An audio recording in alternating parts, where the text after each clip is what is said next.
بسم اللہ الرحمن الرحیم۔ آپ کو سی نیوز کے پلیٹ فارم پر خوش آمدید کہتے ہیں۔ اس ویڈیو میں ہم پہلے سے بھی زیادہ اہم سوال اٹھائیں گے کہ پاکستان کے موجودہ سیاسی حالات جو کشیدہ ترین ہو چکے ہیں ان کا ذمہ دار کون ہے۔ اس سوال کا جواب تلاش کرنے کے لیے اگر ہم 3 لوگوں کے پاس جائیں جن میں سیاستدان، اسٹیبلشمنٹ اور عدلیہ شامل ہیں، تو تینوں ہی ایک دوسرے پر یہ ذمہ داری عائد کرتے دکھائی دیتے ہیں۔ ان تینوں کے ساتھ ساتھ اگر ایک چوتھا فیکٹر بھی شامل کر لیا جائے جس کو ہم جرنلسٹ کہتے ہیں تو وہ بھی غلط نہیں ہوگا، کیونکہ وہ لوگ بھی اپنا پورا کردار ادا کر رہے ہیں۔ تو اس وقت صورتحال انتہائی گمبھیر ہو چکی ہے۔ اب تو بہت سارے وہ لوگ جو ٹریڈر ہیں، جو تاجر ہیں، جو امپورٹ یا ایکسپورٹ کا کاروبار کر رہے ہیں اور اچھا بزنس چلا رہے تھے، ان سے اگر آپ پوچھیں تو ان کے پہلا لفظ یہی ہے کہ اس سیاسی عدم استحکام نے ملک و قوم کا بیڑا غرق کر دیا۔ یہ انتہائی اہم الفاظ ہیں۔ ایک پشاور کے تاجر کے بولے ہوئے یہ لفظ بہت سارے لوگوں کے دلوں میں گھر کر گیا کہ یہ لوگ آخر کرنا کیا چاہتے ہیں، کہ سیاسی حالات یہاں تک کیسے پہنچے۔ اب آپ ان چاروں فیکٹرز کے پاس باری باری پہنچیں اور باری باری ان سے یہ سوال پوچھیں اور اس کا جواب تلاش کرنے کی کوشش کریں۔ سیاستدانوں سے پوچھیں، ہر گروپ کے سیاستدان کے پاس چلے جائیں، خواجہ آصف سینئر رہنما مسلم لیگ نون کے، ان سے سوال اٹھائیں، وہ آپ کو جواب دیتے سنائی دیں گے کہ ساری صورتحال کا ذمہ دار جو ہے وہ عمران خان ہے، سابقہ حکومت ہے۔ اس کے بعد اسی طرح میاں جوید لطیف صاحب کے پاس چلے جائیں، وہ بھی نون لیگ سے تعلق رکھتے ہیں، ان سے پوچھیں، وہ بھی آپ کو یہی الزام کر دیتے ہوئے سنائی دیں گے کہ اس تمام تر ذمہ دار حالات کا ذمہ دار عمران نیازی ہے۔ کسی اور مسلم لیگی رہنما کے پاس چلے جائیں، عطا تارڑ کے پاس چلے جائیں، حتیٰ کہ وزیر اعظم شہباز شریف کے پاس چلے جائیں، مریم نواز کے پاس چلے جائیں، مریم اورنگزیب کے پاس چلے جائیں، احسن اقبال کے پاس چلے جائیں، سبھی کا جواب یہی ہوگا کہ ان حالات کی ذمہ دار سابقہ حکومت ہے۔ اسی طرح اگر ہم دوسرے ٹولے کے پاس جو پی ٹی آئی ہے ان کے پاس چلے جائیں، ان سے پوچھیں کہ یہ حالات یہاں تک کیسے پہنچے، یہ صورتحال کیسے اختیار کی گئی، یہ حالات کیوں بنے ملک کے اندر، کہ لوگوں کا، قوم کا بیڑا غرق کیوں کیا گیا، وہ بھی واپس نون لیگ اور اس کی اتحادیوں پر الزام تراشی کرتے ہوئے سنائی دیں گے۔ فواد چودھری سے پوچھ لیں، 2 ٹوک الفاظ میں کہیں گے کہ تمام تر ذمہ دار یہ رجیم چینج کرنے والے لوگ ہیں۔ اسی طرح عمران خان صاحب سے بذات خود پوچھ لیں، وہ بھی اسی بات کے اوپر اٹکے ہوئے ہیں کہ رجیم چینج کیوں کی گئی اور ہماری حکومت کا خاتمہ کیوں کیا گیا۔ ایک چلتا ہوا ملک جو بڑا اچھا جا رہا تھا، حالانکہ کتنا اچھا جا رہا تھا وہ سب جانتے ہیں، لیکن اب چونکہ حالات ایسے ہیں کہ اس میں وہ اچھا ہی لگ رہا ہے، تو اس لیے وہ بھی یہی سنائی دیتے ہوئے کہتے ہوئے سنائی دیتے ہیں۔ اسی طرح اب شاہ محمود قریشی بڑے سینئر پارلیمنٹیرین ہیں، ان سے یہ سوال اٹھا کر دیکھ لیں، وہ بھی یہی جواب دیں گے۔ اب اسی طرح چھوٹی پارٹیوں کے پاس چلے جائیں، جماعت اسلامی کے پاس چلے جائیں، امیر جماعت اسلامی سراج الحق، وہ بھی انہی کو تباہی کا ذمہ دار قرار دیں گے۔ پیپلز پارٹی کے پاس چلے جائیں، آصف زرداری، بلاول بھٹو تو قومی اسمبلی کے اندر تقاریر کر چکے ہیں جن میں انہوں نے نہ صرف سیاستدانوں کو، نہ صرف عمران خان کو، بلکہ اسٹیبلشمنٹ کو بھی ذمہ دار قرار دیا اور واضح طور پر تنقید کا نشانہ بنایا۔ بلاول بھٹو کی تقریر جو انہوں نے چند روز پہلے اسمبلی کے اندر کی،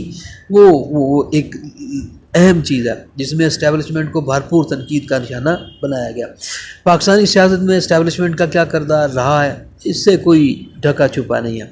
بہت سارے مثالیں اس کی موجود ہیں۔ بہرحال یہ ہمارا ٹاپک نہیں ہے،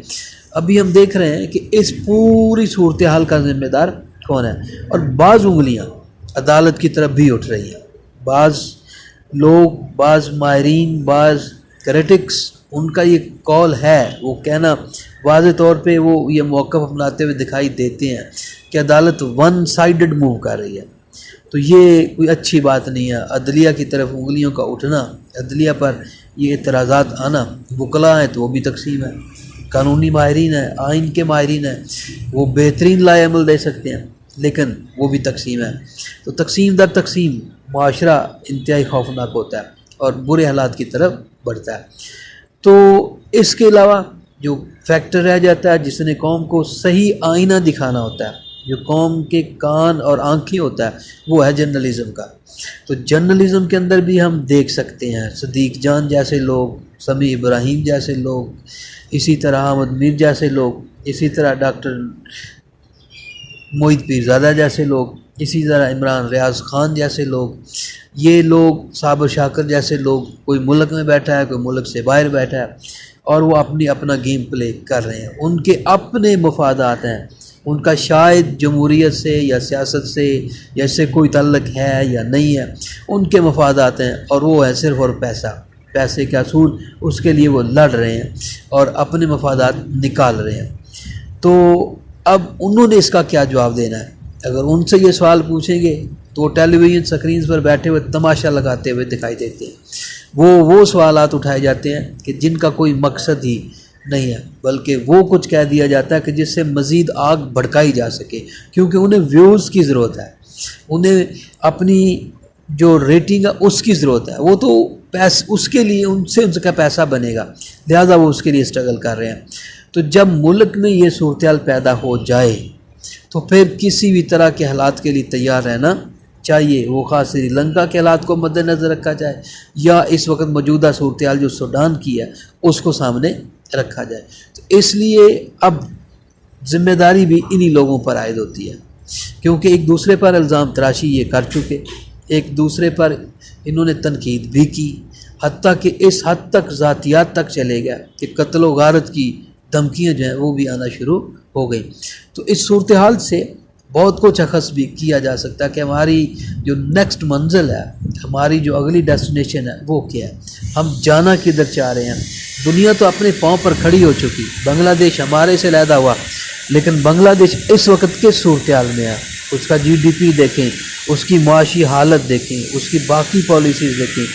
ایون کہ آئی ایم ایف کی ان کو ضرورت پڑی تو آئی ایم ایف کا ریلائی دیکھیں اس کے اوپر کہ فوراً اس کو فنڈ جاری کی، حتیٰ کہ آئی ایم ایف نے پیسہ سری لنکا کو بھی $3 ارب دے دیے، لیکن ہم $1 ارب کی قسط کے لیے اس کے اب تک ترلے منتیں سب کچھ کر چکے ہیں۔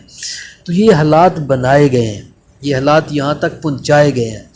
اور اس کا مقصد اس ملک کو ڈی اسٹیبلائز کرنا ہے، جس میں ہر معاشرہ، ہر فرد اپنا کردار ادا کر رہا ہے۔ سیاستدان بہت میچور لوگ بھی ہیں، پیٹریوٹ بھی ہیں، لیکن اس کے باوجود حالات کو سنبھالنے کی بجائے حالات کو مزید بگاڑا جا رہا ہے۔ اسی طرح عدلیہ کی طرف بھی انگلیاں اٹھائی جا رہی ہیں، بات ہی نہیں کرنی چاہیے، یہ ایسا ادارہ ہے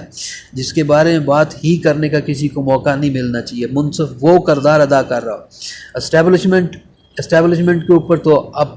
تو کیا 1947 سے اون ورلڈ ہی انگلیاں اٹھنا شروع ہو گئی۔ تو یہ عجیب و غریب سی صورتحال ہے، اس گم و گو کی صورتحال سے کون نکالے گا اور کون آگے بڑھے گا جو ان حالات کو سنبھال سکتا ہے؟ آج کل سراج الحق صاحب ادھر سے کچھ پیپلز پارٹی کے اہم رہنما کافی بڑی موومنٹ کے اندر ہے،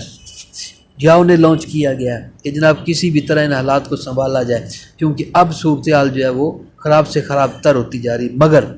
اس کے ساتھ ہی کوئی نہ کوئی ایسی کارروائی ڈالی جاتی جیسے علی زیدی کی گرفتاری ہے جو سندھ میں ہوئی،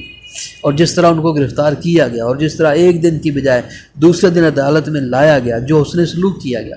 وہ اس آگ کو مزید بھڑکائے گی، وہ اس آگ کو مزید کم نہیں کرے گی، مزید آگے بڑھائے گی۔ تو اس لیے ایسے اقدامات کی ضرورت ہے